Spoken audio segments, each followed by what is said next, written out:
It's the only Sunday morning show for Gen Xers, boomers, and the not-so-silent generation. That's right. I come at you homeless from a park in Los Angeles anytime I can. Quiet, puppy. You guys hear that? I don't know what you hear.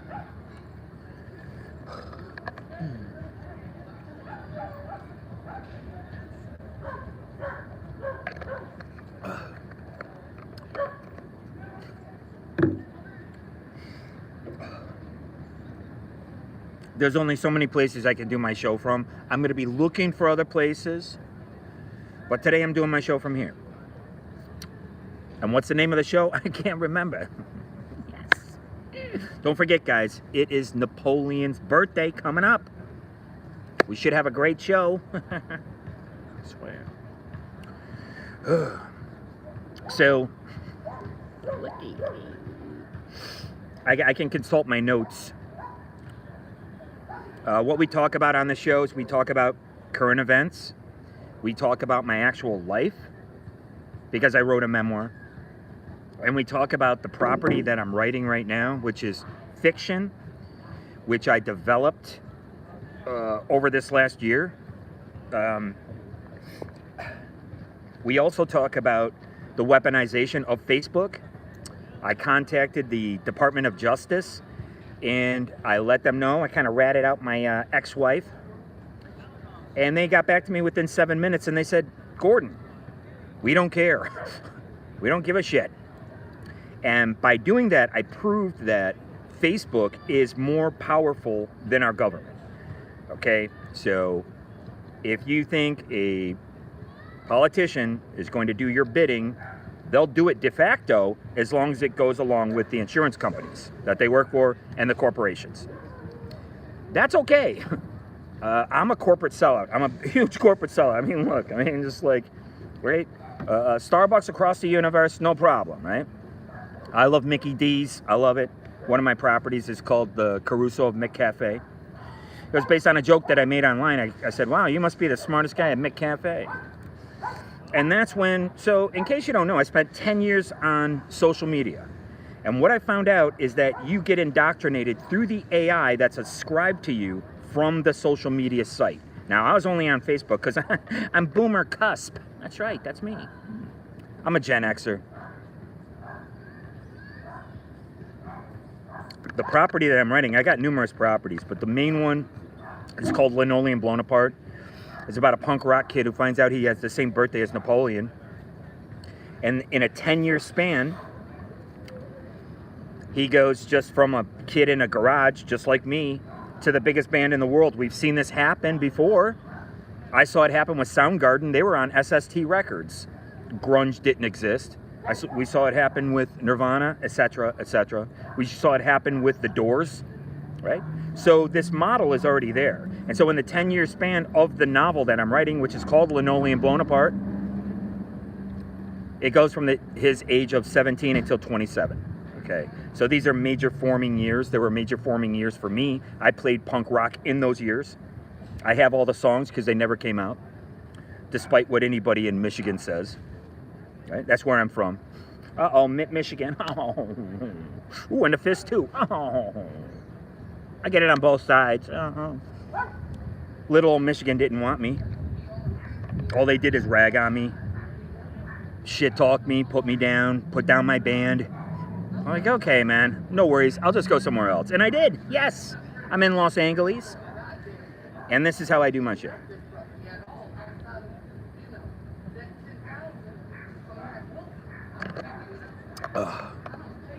Right? So we talk about a lot of things, and I'm talking about the DOJ, and I'm talking about the weaponization of Facebook, and I was indoctrinated. I was indoctrinated on the right.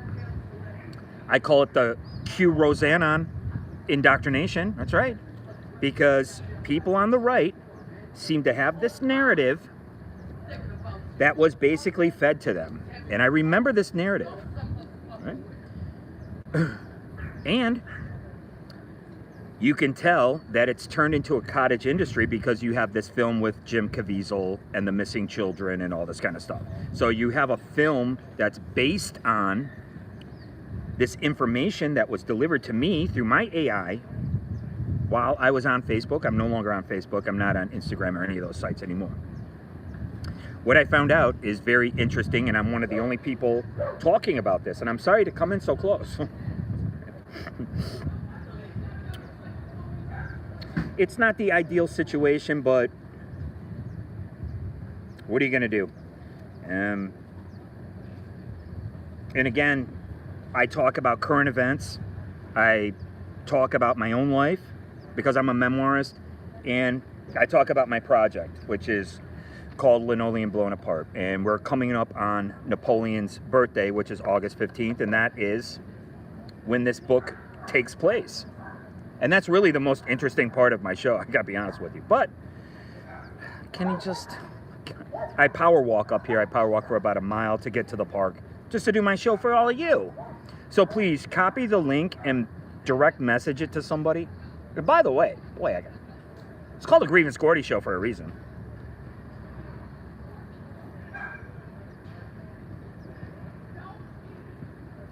So if someone was going to come to my podcast, which they never will, and they're going to say, well, we want to sponsor your podcast. Well, that's cool. Okay.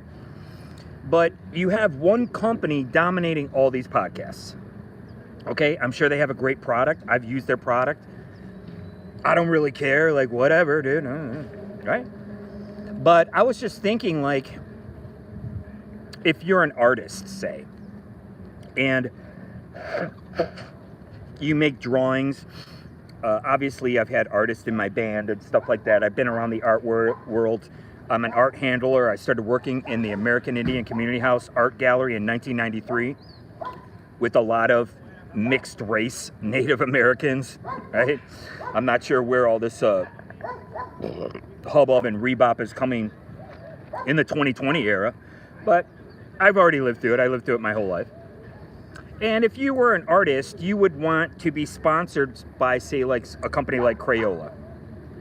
And it doesn't matter if you have a podcast. It doesn't matter what you have. Usually everybody has a podcast, video cast, a show, right? And so I'm thinking that people have to start thinking a little bit outside the box, as it were. I hate to speak in cliches like that because it's mostly not true. They want you to think within the box. And that box is Stanley Kubrick's monolith right here. Orthogonality, you got to check it out on Wikipedia yourself. This is the key. It's the right angle, and it goes into Wi-Fi. And it also goes into... Just check it out for yourself. It goes into a lot of places. Yeah.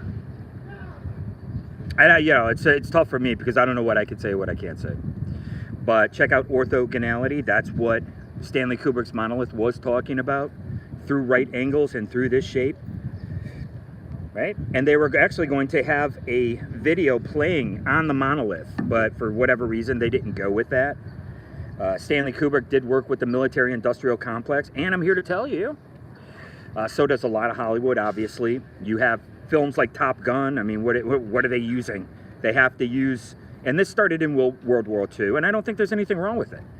Everything is propaganda, okay? Everything. And you can't get out of it. You just can't get out of it. And so, for me, being on the other side of being black-pilled, I long time ago, before any of this, I decided to get into fiction, okay? Now, I was writing little stories, those stories available on Kindle, and I was going to write a second memoir. So in this show, part of this show is that second memoir. I wrote one called Two-Legged Animal, right? And it just seems to me with academia, are we an evolutionary mistake or do we live in a simulation? So we're getting both of these models from academia. Now, let's tie that into Mark Fisher, who committed suicide, quite possibly because of his device. Don't forget that Facebook ran some type of psychological operation around that time. And if someone was a really good lawyer, they could sequester the records for this and find out what they were doing. I believe that I was victimized, past tense, by this. Right? Because Mark Fisher, the great thinker, professor, author, he ended up self-harming. Right? And so then you go into, then I was talking about who? Cormac McCarthy's, man, I can never remember the name of it. Sunrise, something or other.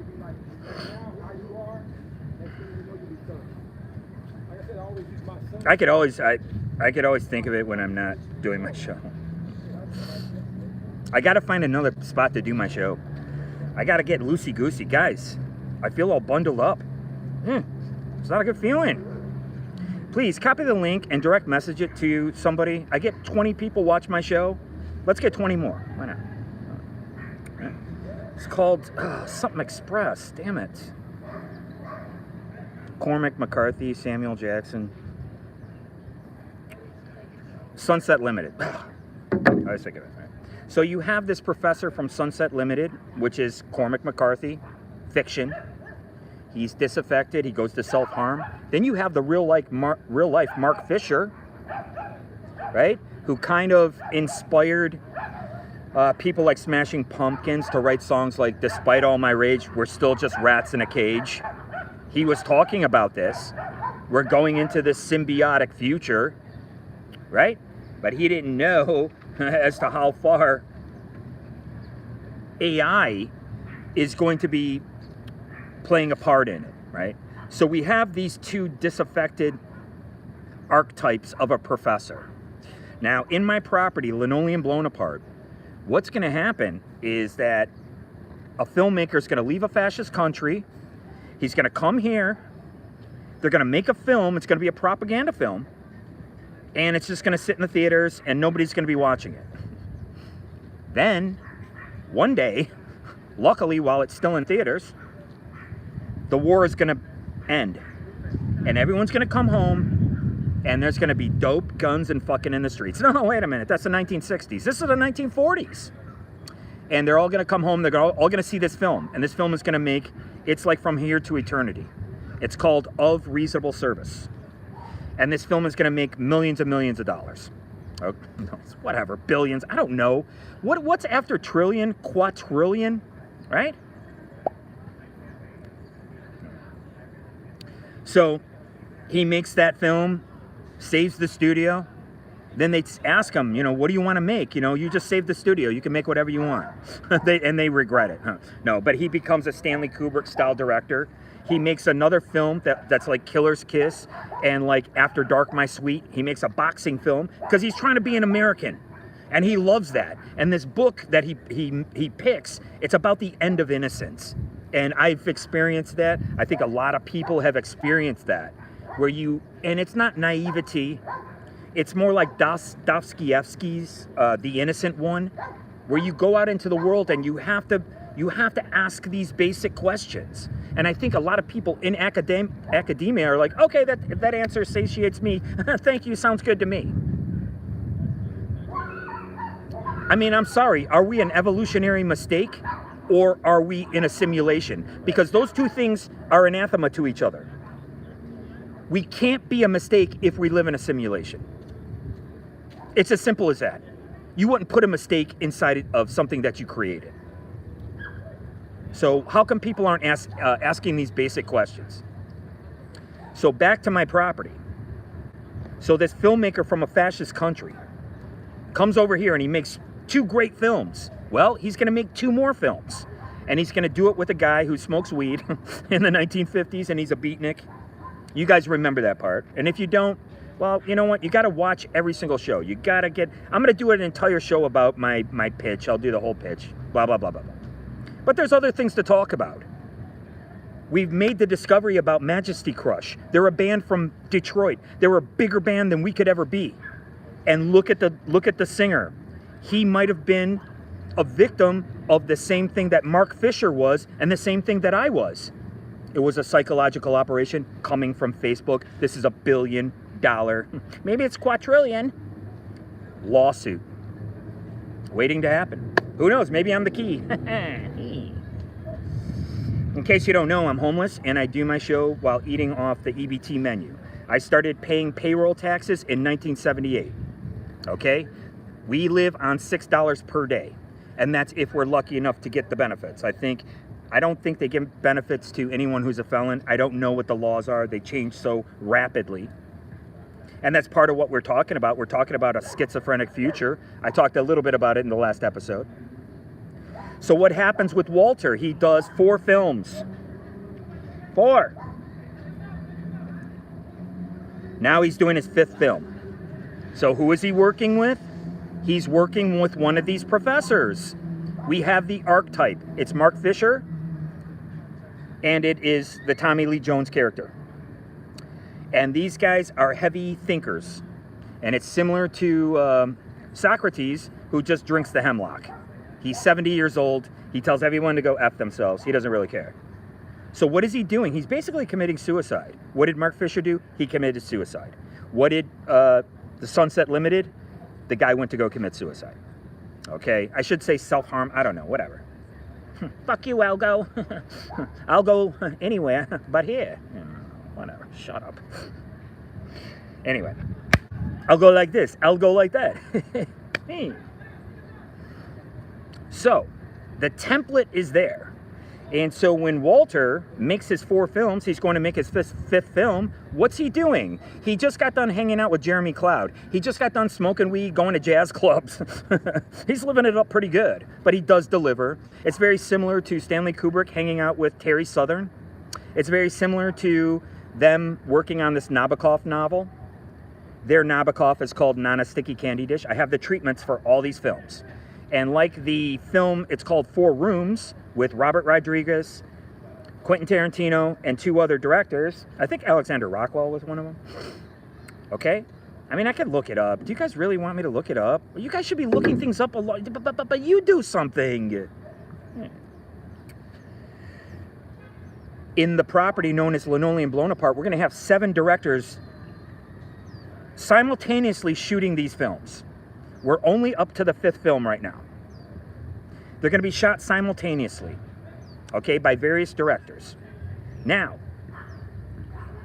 while these films are being shot, and they're going to be 90-minute films, there's 7 of them. Beep, beep, beep. I don't know what that is.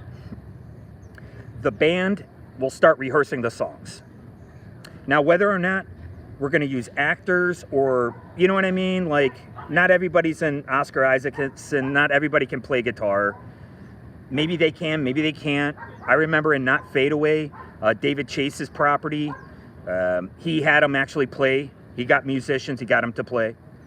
So there's a lot of, take a look at Sean Penn. When Sean Penn, he did something in Low Down, right? Remember that? Low Down, and he was actually playing the guitar. It was great, okay? So it's in the vein of this.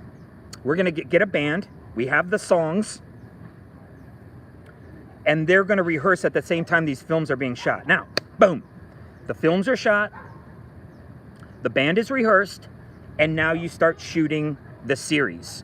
So in about 3 years, you're going to be watching Linoleum Blown Apart. Why is this important?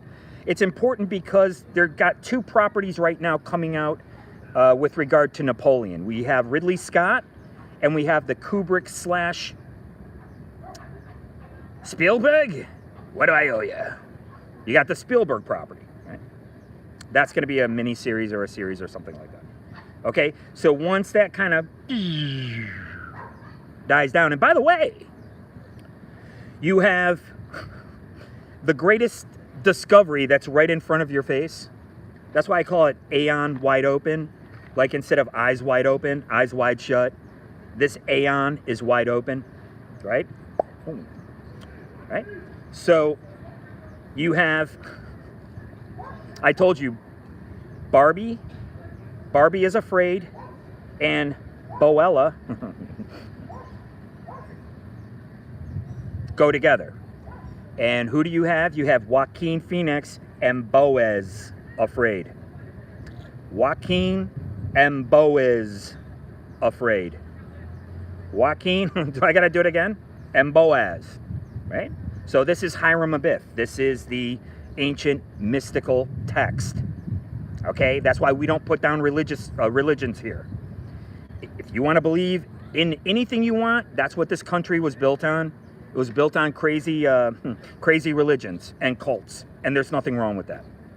Okay, a person has a right to believe in whatever they want. That's why I'm taking to academia to task. Is it making any sense? Are these people sophists? What's going on? I'm sorry, are we an evolutionary mistake like they've been telling us all these years? Or do we live in a simulation? This is your schizophrenic future, and this is kind of what we talk about on the show, including the property that I'm writing. Why? Because we have to keep it interesting, guys.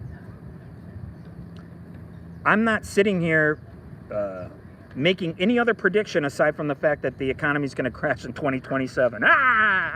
That's another prediction I made right here on the show. 2027, guys. There probably more than likely will be another reset. Now, through accelerationism, there's a good chance that it could. I mean, I don't know. It could happen in 2026. It could be pushed. That's why they give themselves, they, meaning those involved in this kind of stuff, you have about a 2-year window. You could either push something or you can kind of back off of something. And what that is you have the cicada cycle of 17 years and the metonic cycle of 17 years. Beep, beep, beep, beep, beep, beep. Right?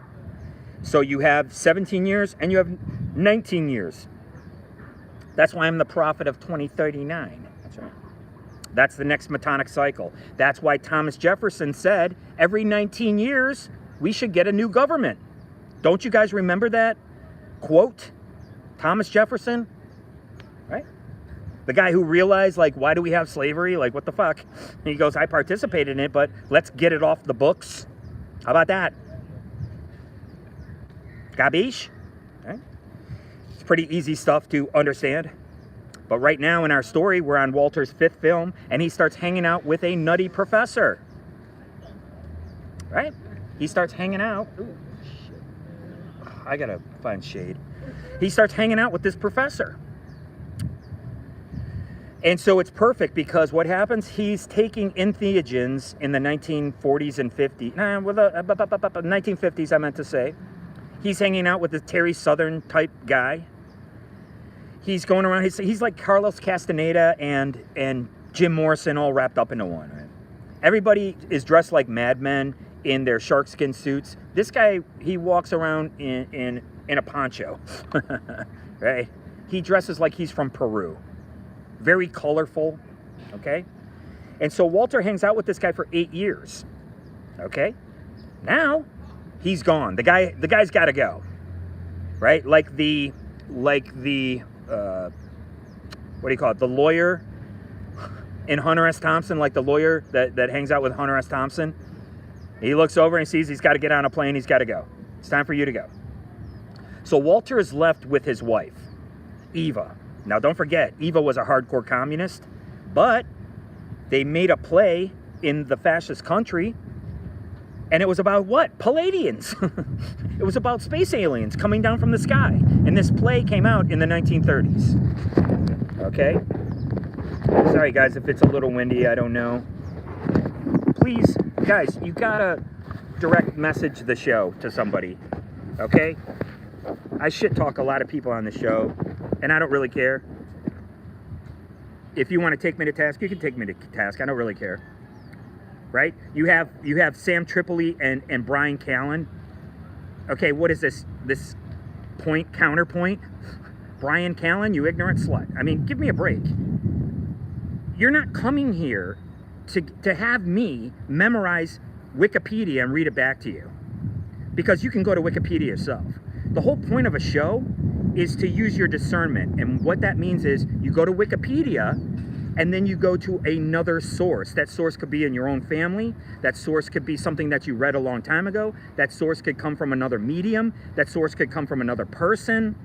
This source could be a speculation that you have, and you marry the two. That's an alchemical wedding. And that is using your discernment. Okay, that's what it means. You have the father, which is the mind, but you could say the parent, since everybody's got cheese on their grits about masculine and feminine. Take a look at the John Lou Goddard film, Masculine, Feminine, guys. Okay, that's the kind of stuff that I was looking at in the 1980s. That's why I didn't give a crap about some stupid punk rock band and some stupid scene where it was completely rigged. And to this day, like the son of a newspaper reporter, he's like, I got the best bands.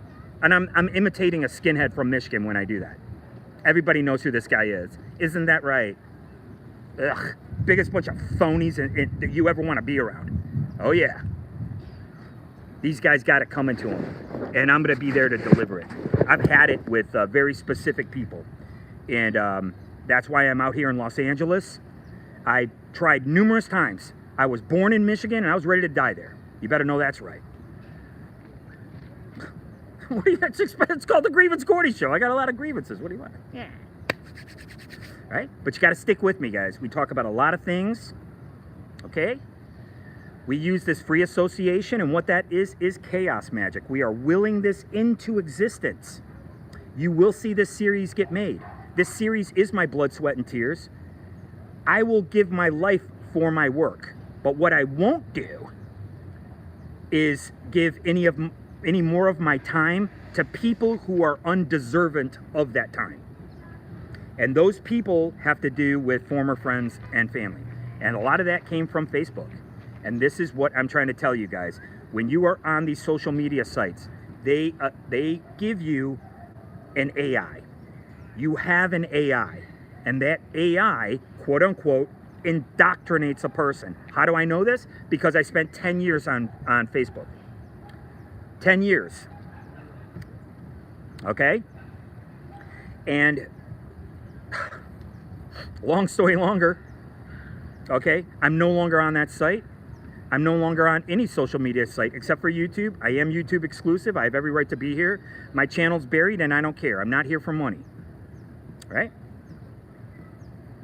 But what I'm doing is I'm developing a couple of properties here, and I always come on. I talk about my real life. I talk about current events, and I talk about my property called Linoleum Blown Apart. And right now, we're at the part where a filmmaker who makes 7 films, he's working on his 5th film. And that film is called Scorpius XL. And he gets that, once again, from a book. We're going to make it easy on people. We're not going to make... It's going to be complicated enough as it is. Why? Because in the Linoleum Blown Apart universe, okay? I got to switch sides, guys, I think. I hope... You guys all right? Is that better? I don't know if it's better or worse. For better or worse, I'm coming over this side. Right? So... Oh, Jesus. Maybe not. Maybe I'll stay over here. Oh. Yeah.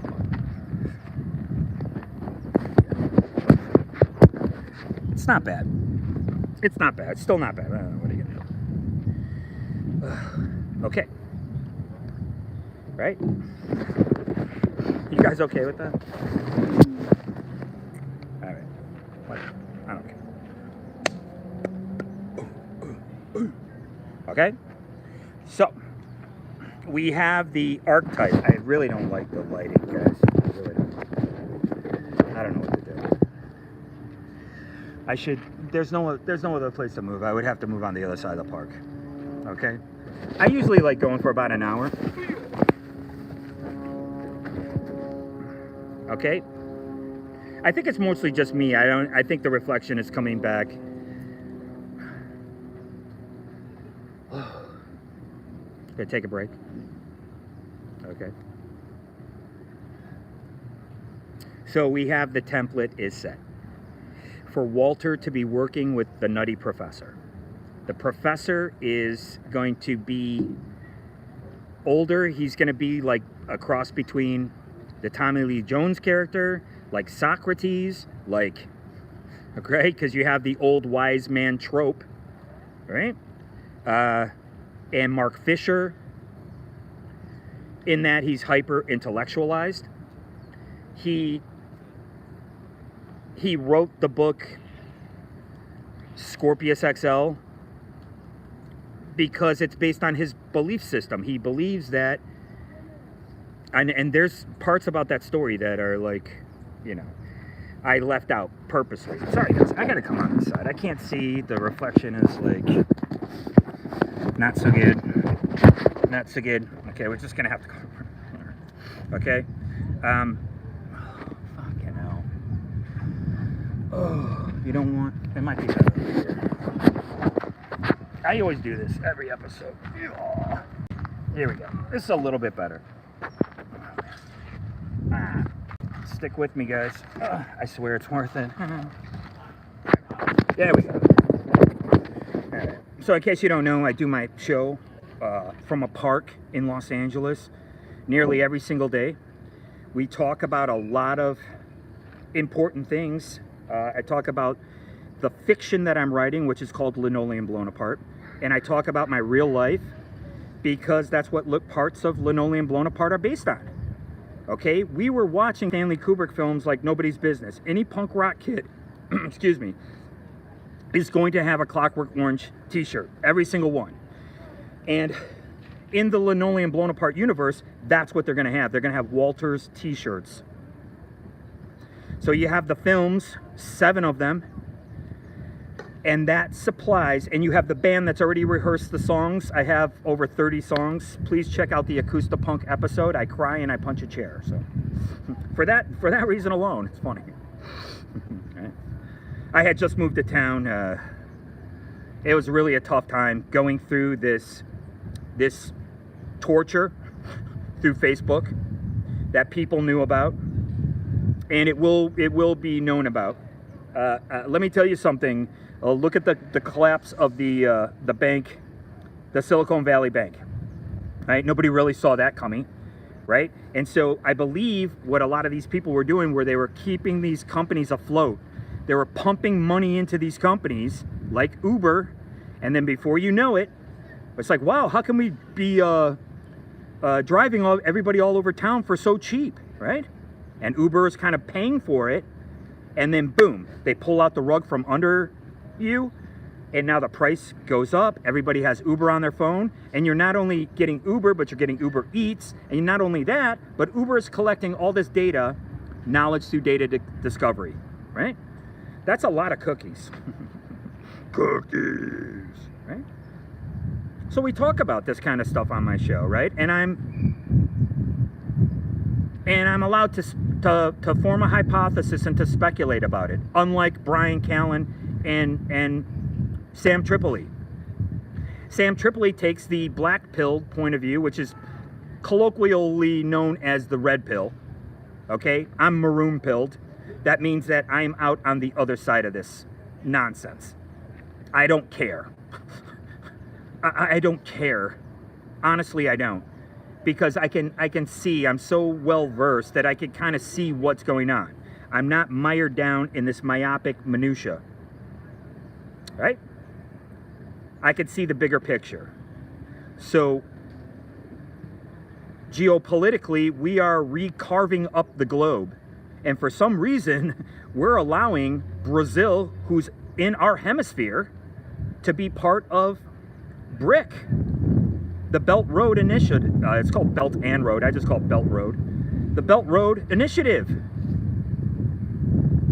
And this new economic structure that's coming in, more than likely in 2027. Why do I know this? Because the crash was in 2008. And you have to give yourself a 17-year cycle and a 19-year cycle. And that's why there's usually, you got 7/11, you got 9/11, right? It's always off by about 2 years. You got 2 years to play with because you have these 2 cycles. The Metonic cycle is every 19 years. Take a look at what was on the Metonic cycle, guys. It goes all the way back to Thomas Jefferson, okay? But now that the game has changed, the game has been changed through AI. I spent 10 years on social media becoming quote-unquote indoctrinated because you're already emotionally manipulated by these apps. Okay? It's the app working in conjunction with beeper, beeper, beeper, beeper. Stanley Kubrick's monolith. Orthogonality. Beep, beep, beep, beep, beep. Right here. This is weaponized. It's already been weaponized. And I was victimized by this also for close to a decade. That's why I can talk about this comfortably. I don't really care. I don't care who watches my show. I could care less. Why?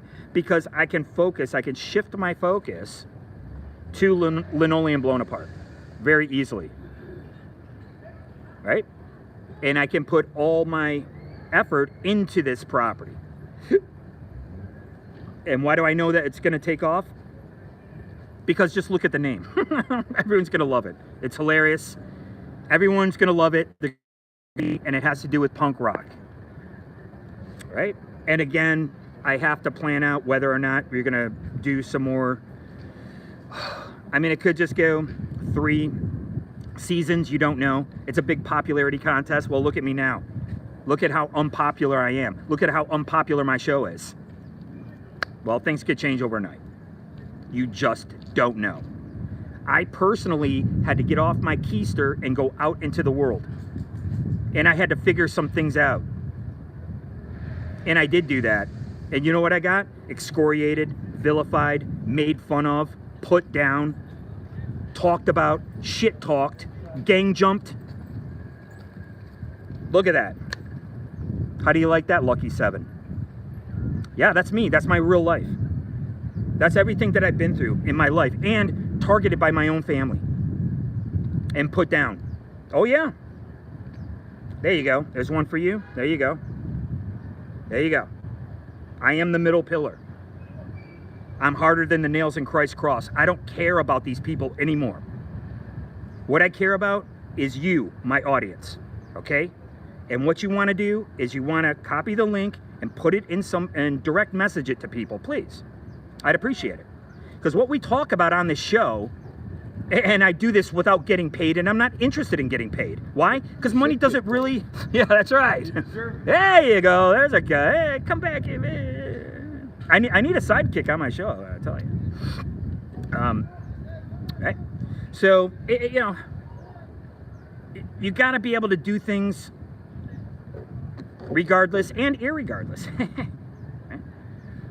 I wasn't in a punk rock band to be in the biggest band in the fucking world. I didn't mean to say world, I meant to say earth. I wasn't writing songs, right? They began to pour out of me. You understand?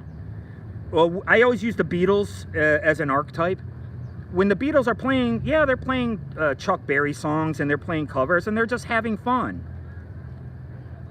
But after 10,000 hours of this, look what begins to happen. They tap into what's known as the Eggyverse. They tap into something bigger than themselves. They tap into a form of their own subconscious, into the collective unconscious of everyone. And people are like, yeah, I want to hold your hand too, or whatever their song, like, I want to hold your hand, and like, you know, just this real innocent. And they tapped into that. Right? I don't know where I'm going with this. Shut up. I really like the notion of certain people still being around. People like Tony King. We speculate a lot about John Lennon. It would be a major breakthrough to find out that he was trafficking in drugs. He was hanging out with people from the MC5. These were some hardcore guys. Just take a look at what Alice Cooper had to say about him. He goes, yeah, we didn't hang out with those guys because they were being monitored by who? The FBI. That's right. And that's who John Lennon started being involved in. That's why I know the Punk Rock Museum should be in Detroit, not in Las Vegas. But hey, whatever. Whatever gets you through the night, pal. Right? What do I know? I'm just a wino. So we're talking a little bit about the schizophrenic future. Okay?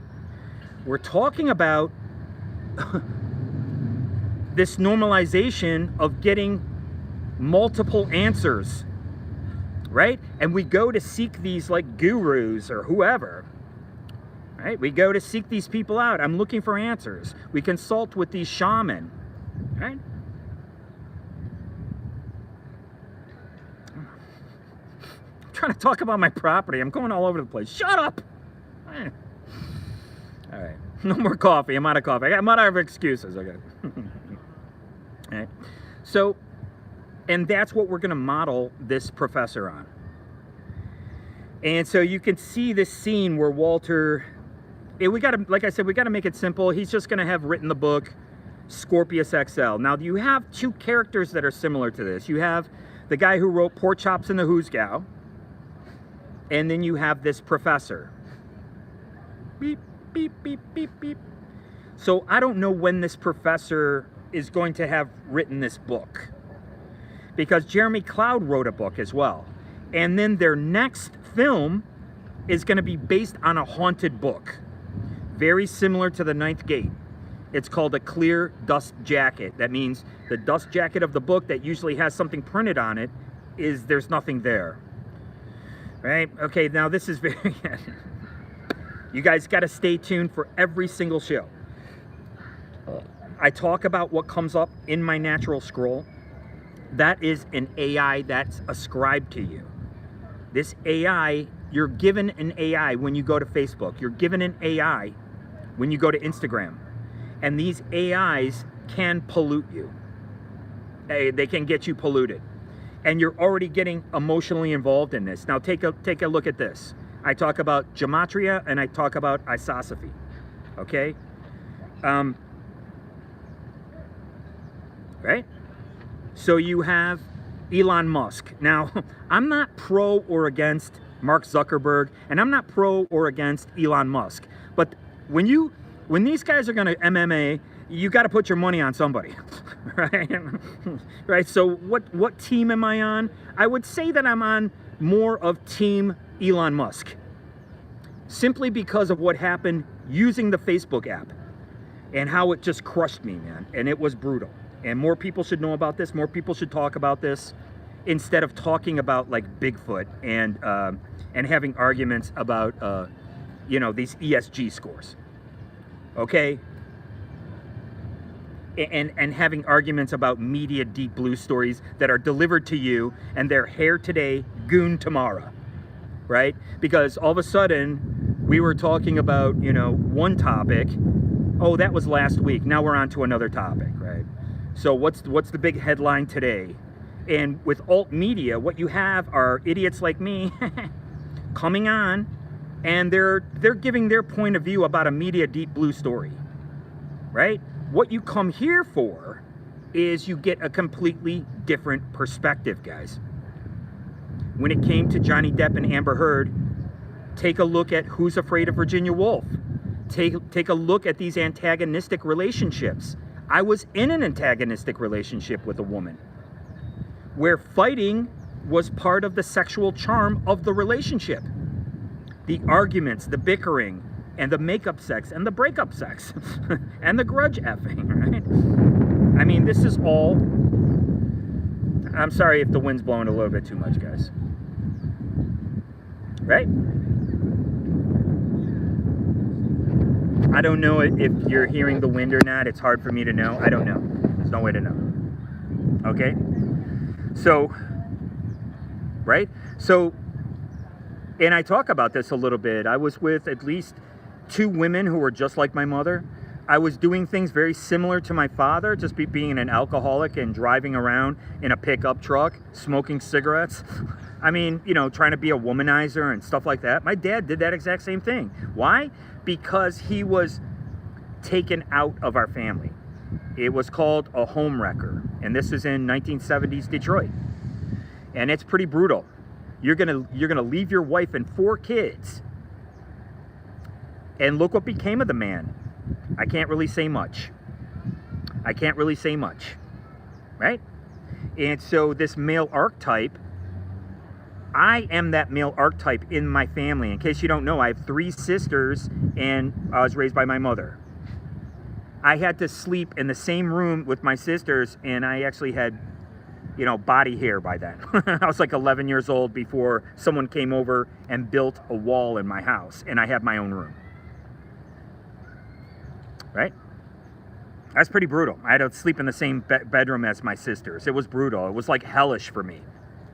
And that's why I don't have any, whatever. I don't want to get into it too much, but like I said, I don't have any animosity against anybody in my family, but I also have my own point of view. And the only thing that, like, idiots you know, in the punk rock world can think of, oh, well, that's gay. If you have all sisters, then you must be gay, right? This is all just projection. You got to go by what's in your heart. So if you are LGBT, then be LGBT, right? But don't let other people dictate what you are for you. Don't let your parent tell you what you are, no matter what age you are. We teach little kids how to speak and speak up for themselves and to communicate. Well, that's using our evolutionary mistake of a mind. Is that your worldview? Because what I can do on this show and with many properties like We Are Martian, I can actually create a new religion. Look at what George Lucas did in Star Wars. He created a new religion, and that's the religion of the Jedi. That's the religion of the Force. That's the forces of good and evil. That is Manichaeanism. Okay? That is a Manichaean dialectic. You got good, you got evil. It started with Zoroastrianism as well. And the Christianity adopted this. You have good and you have evil. Guess what it went into? It went into George Lucas's property. The dark side, man. Yeah. We're working for a force we don't even really know what it is. But we feel this force. Okay? Heroes, villains. How does the villain become a villain? That was the whole point of Star Wars, right? I mean, I'm not here to crunch the numbers. Numbers crunchers crunch numbers. Okay? I pick up a guitar and I write a song. I pick up an empty sheet of paper and I fill it. That's what I do, and I use my imagination. Right? And that's what we're doing here.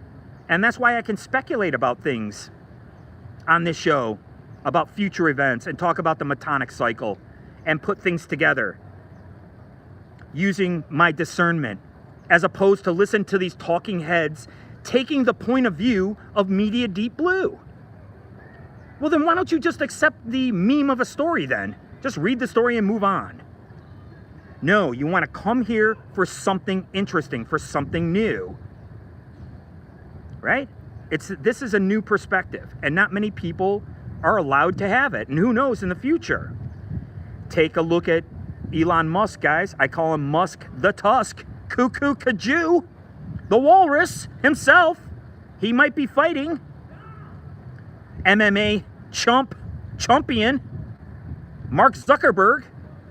Well, let's take a look at the company that Elon Musk turned into X. Now, X is the what? 24th letter. 2 plus 4 is 6. Right? The chip, Dojo. That's the new chip. It has how many? It has 24 computer chips on one chip. 2 plus 4 is 6. What does he always tout? The Dogecoin. Dogecoin. Doge. What does Doge mean? It means the Duke.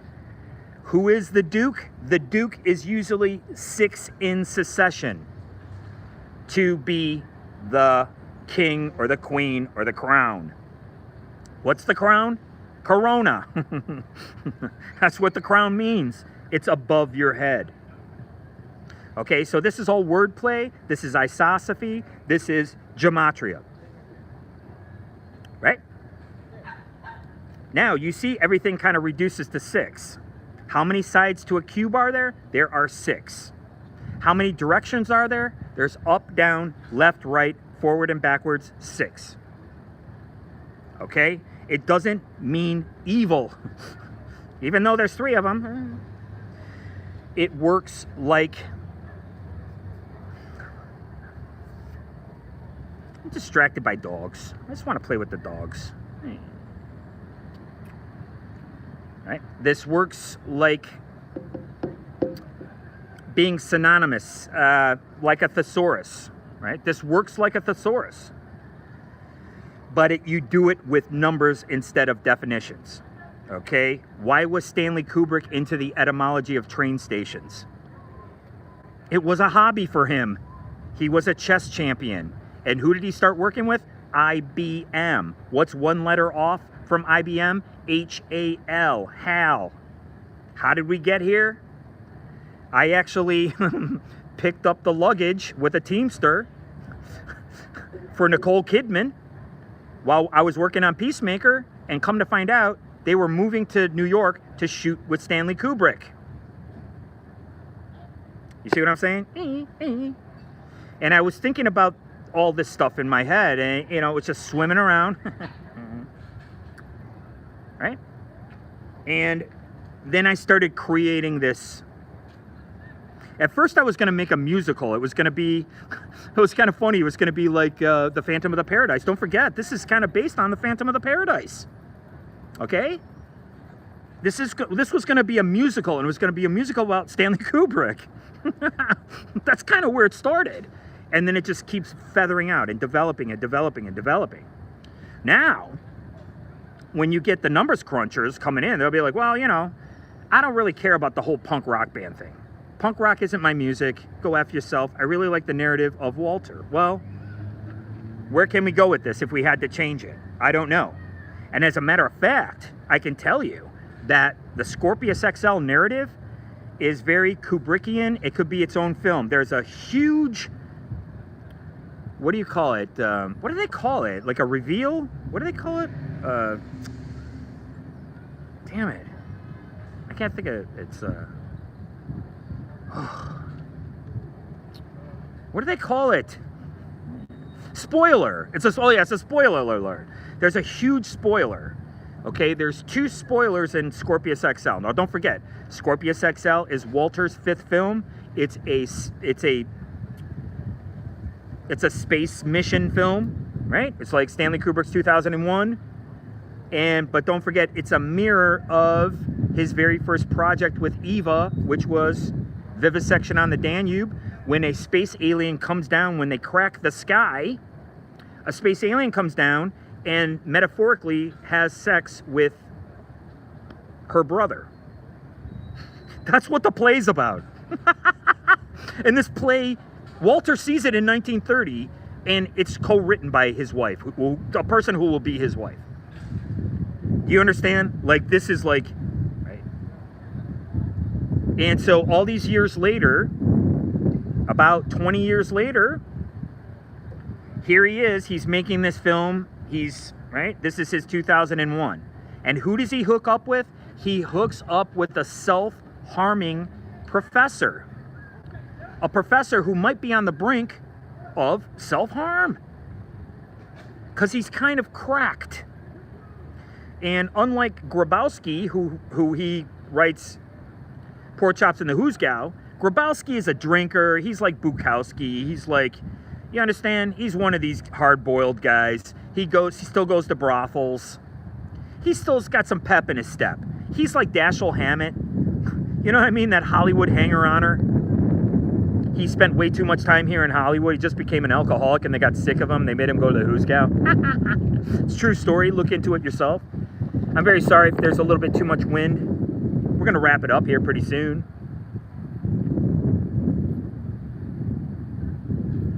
I love my show. I love all of you guys. I really appreciate you watching. Please copy the link and just direct message it to people.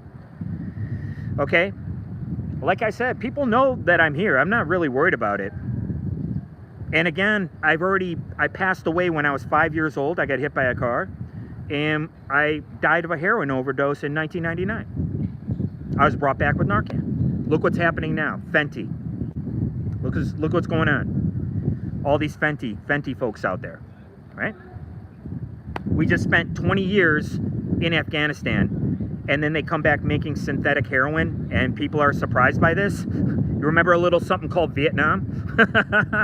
You see what I'm saying? Like, I'm an Oliver Stone man. You understand? I'm from the BC era, before computers. I remember all this stuff, and it was pretty scary stuff. Now, don't forget, I was talking about this singer from Majesty Crush, David, and how he had a song about JFA. Right? Because that was very scary times. I talk about Holden Caulfield. All right? I talk about this book. Why? Because even though I was in a Detroit public high school, I was in college prep courses.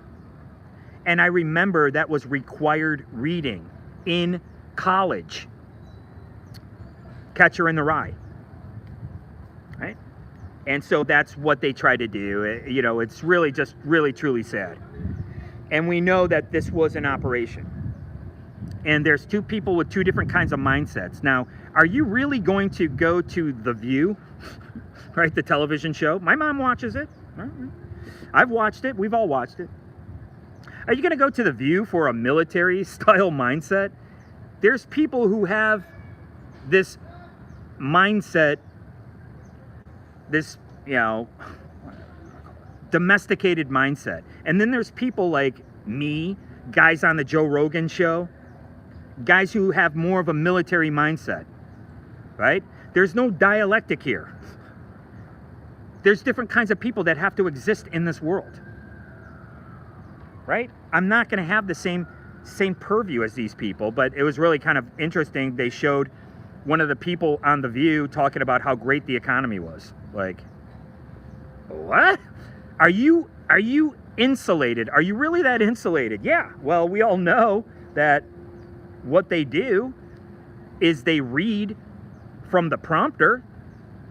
The gals on The View, God bless them, they get up in the morning, they go to work, and they read what's on the prompter, and they say, oh, well, we're going to repeat this back to the audience, right? Talk about indoctrinated. Well, our individual AI that's ascribed to us from Instagram, Facebook, and Twitter, the Doge, right? Sixth in line for the crown. X is the 24th letter. 2 + 4 is 6. Doge, what does it also mean? DOJ, Department of Justice, right? That's what I'm trying to tell you. The dojo, that's what this chip is called. 24 computers on one chip. I spent 10 years being indoctrinated on the right, on Facebook. They ran numerous ops on me that year. It was embarrassing. I mean, it's more embarrassing than my show that I'm doing right now.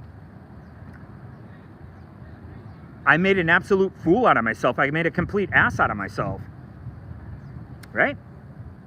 And I was saying these bizarre, crazy things. This is what I call being cooked. You're cooked, man.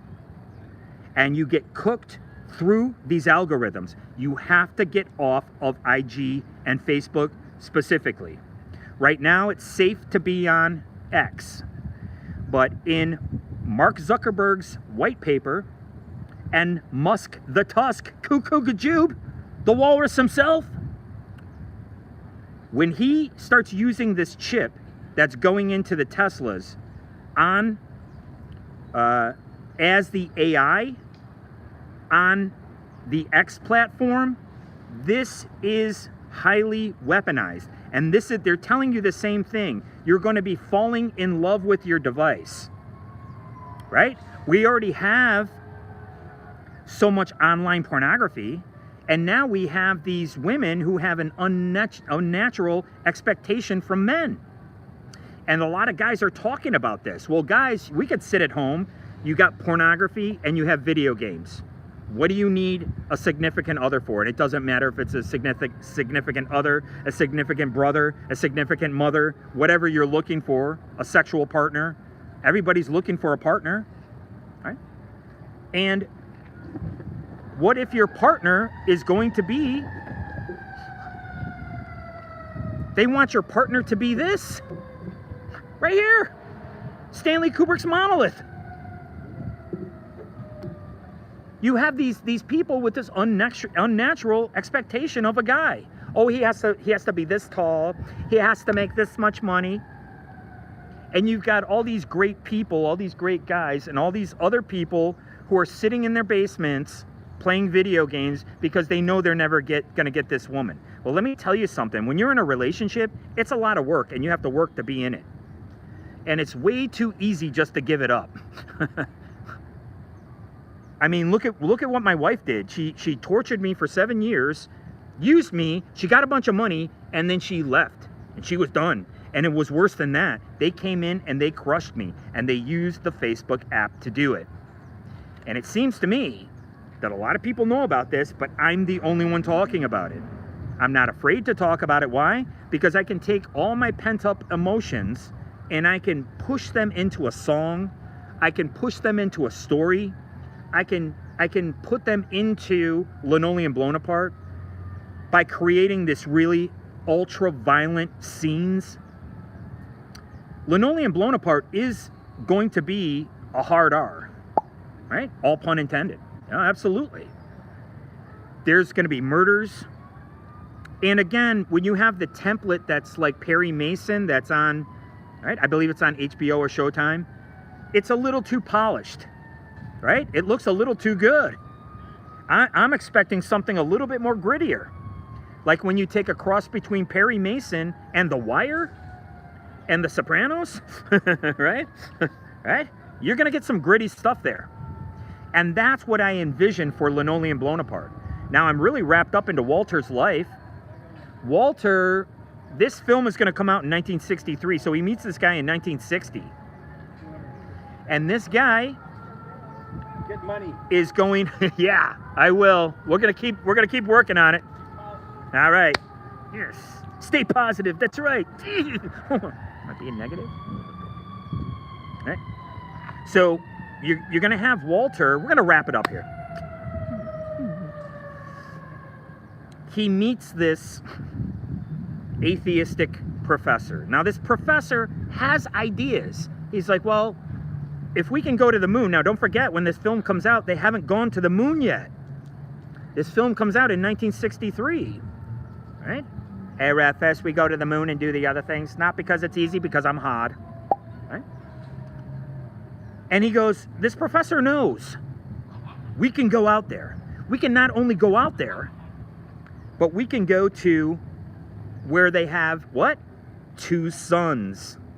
You see? You see it now? Look into Scorpius, the Scorpius star system yourself. Right? I'm trying to think of the Antares. It's the, I believe it's the Antares system, or there's an A and a B. Unlike my report card. There's 2 suns, and where did we see 2 suns before? In the Star Wars property. Okay, so guys, we're accelerating into the future. Be careful of the dialectics. Be careful of getting emotionally involved in anything, except for the show. That's right, the Grievance Gordy Show. Thank you very much for watching the show. I appreciate it more.